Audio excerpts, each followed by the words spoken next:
Who doesn't love an alcoholic Santa talking to kids at their local mall, bad-mouthing them, and stealing from stores afterwards? No one?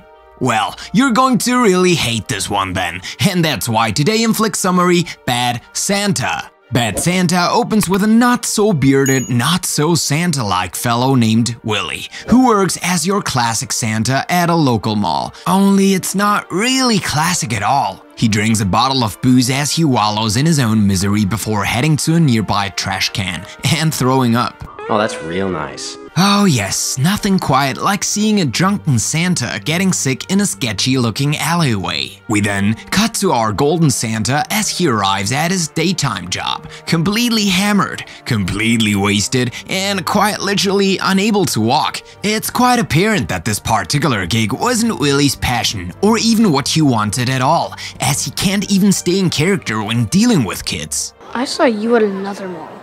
Well, I'm very happy for you. You're not really Santa. Alongside him is Marcus, one of Santa's lovable elves, and probably the only reason Willie has this job in the first place. Now, you may think that being an alcoholic and terrible Santa at the same time doesn't necessarily make him a bad person, and hey, you might be right. However, as soon as Marcus and Willie check out of their shifts, they wait around until everyone is gone and absolutely ransack the place.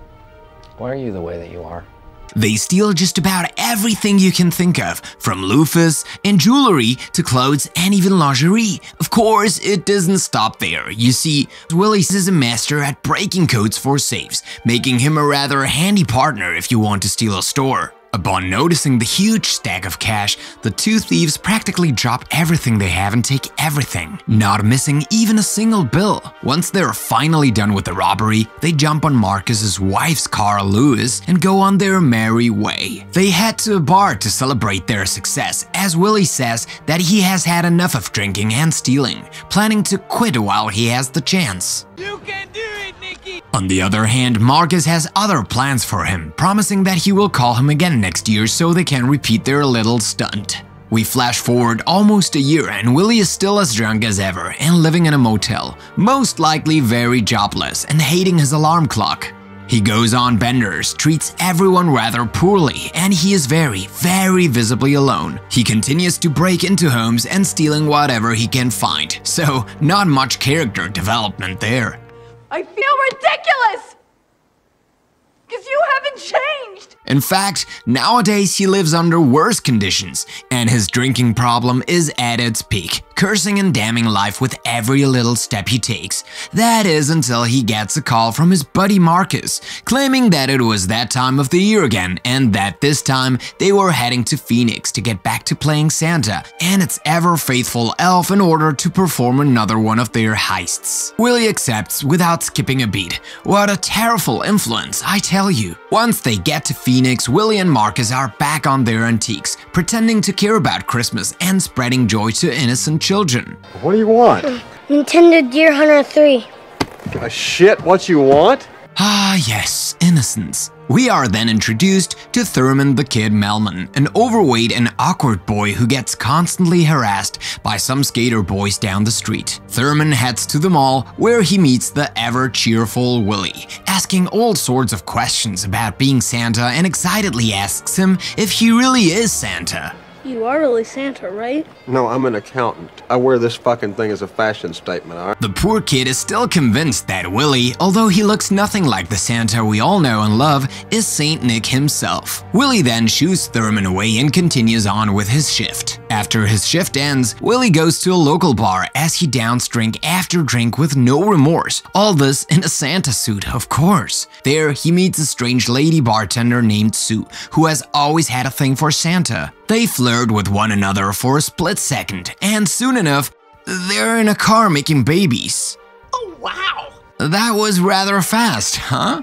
As soon as they are done with their adult activities, some dude that was at a bar approaches Willie and attempts to, well, get rather violent with him. Thankfully for him, Thurman was hanging around, and due to his larger size and probably adoration for Santa, the kid was able to take the guy down almost instantly. No amount of therapy will ever make this moment okay. What a sweet boy. Shocked by his savior, Willie gives Thurman a ride home to show his gratitude, but of course, he would never really say it out loud. On their way there, Thurman asks all sorts of Santa-related questions again, much to Willie's annoyance. Sorry I annoyed you with my friendship. A few moments later, Willie arrives to the kid's place, who lives alone with his grandma in a quite impressive home. Apparently, Thurman's dad is away in prison, his mom is God knows where, and his grandma, well, she's not really there either.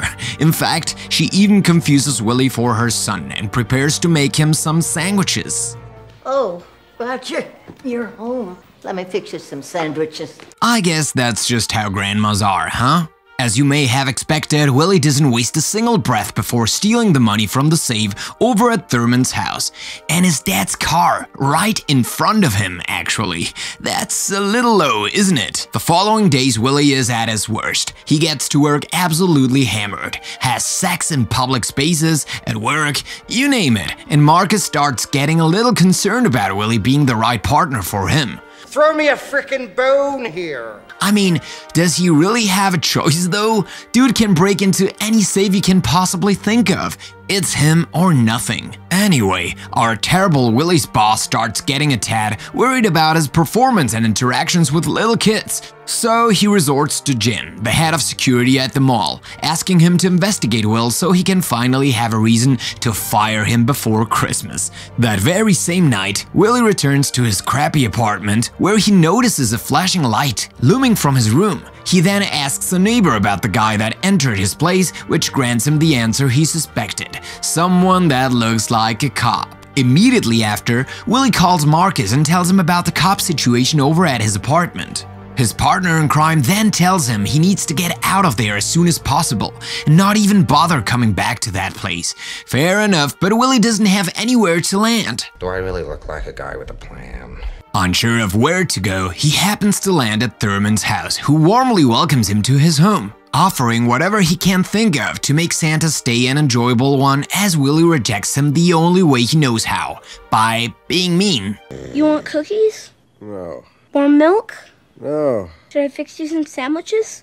I don't want any fucking sandwiches. Thurman doesn't seem to really mind though, and is absolutely ecstatic about Santa's visit. Willie then returns to work his shift as Santa as he tells Marcus about his current, hopefully temporary home. Marcus gets immediately upset over this and is visibly annoyed over his terrible performance at work, which shouldn't really matter in the first place. It's not like they're going to stay there much longer. Marcus decides to speak his mind as he insults Willie from head to toe, who honestly takes it like a champ. Your soul is dog shit. Every single fucking thing about you is ugly. He then travels back to Thurman's place, where they spend some wholesome quality time together, as they play a harmless game of checkers together. Son of a... You lousy, cheating, little shit! That Willie dude can't really turn anything into a full-on rage explosion, huh? Afterwards, he invites Sue back to the kid's place where they once again get it on and discuss about how her love for Santa came to be. The next day, while washing the plates, Willie hears a thunderous scream from Thurman, who has accidentally cut himself and his hand is filled with blood. Willie helps him clean it and helps him with the rather large wound he is displaying. Oh, by the way, remember Jin, the guy that was sent to investigate Willie? Well, he told the boss exactly what he didn't want to hear. The guy was clean, no traffic infractions, no anything. Therefore, no reason to fire him. That's suspicious. That's weird.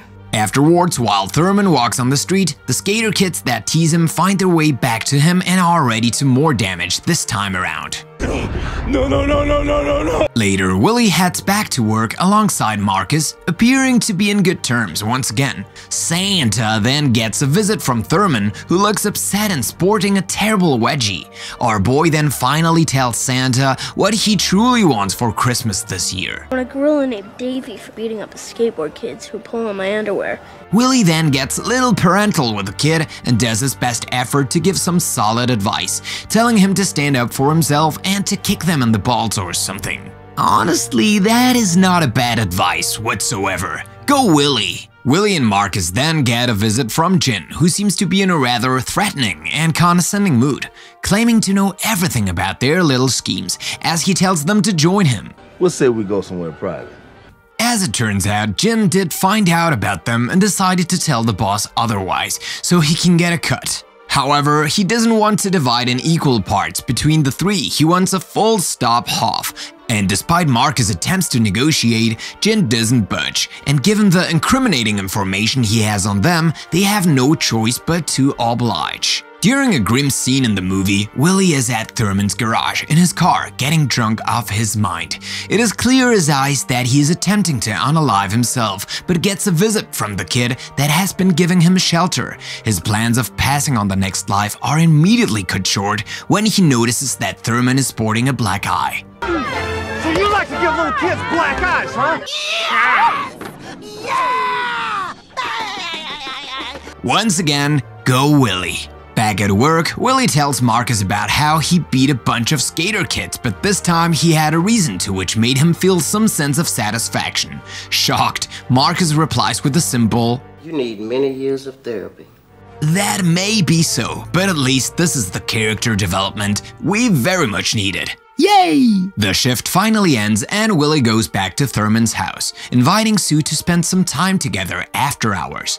The sweet kid innocently interrupts Willie's activities and gives him a present, a wood pickle that's covered in blood, which explained the cut from earlier. Touching detail. The next morning, Thurman brings home his report card and is excited to show Willie, despite not having the best grades, and asks him to bring him presents, as he has received none for the last couple of years. Because last year and the year before that, he didn't bring me any presents. Even though I'm a dipshit loser. Fed up with the kid's idea that he is Santa, Willie harshly confesses that he is not Saint Nick, and that he is not giving him a present, to which Thurman replies with his gut-wrenching answer. I know there's no Santa.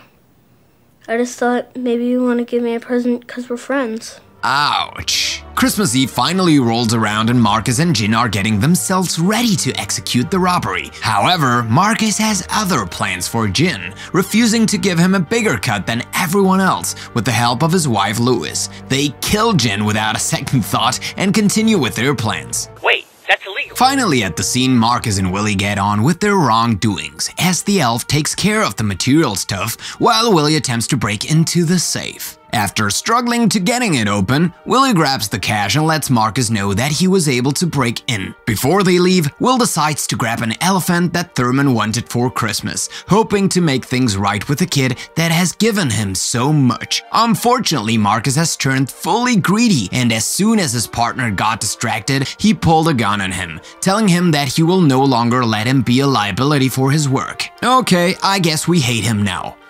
You are a sad, strange little man, and you have my pity. Farewell.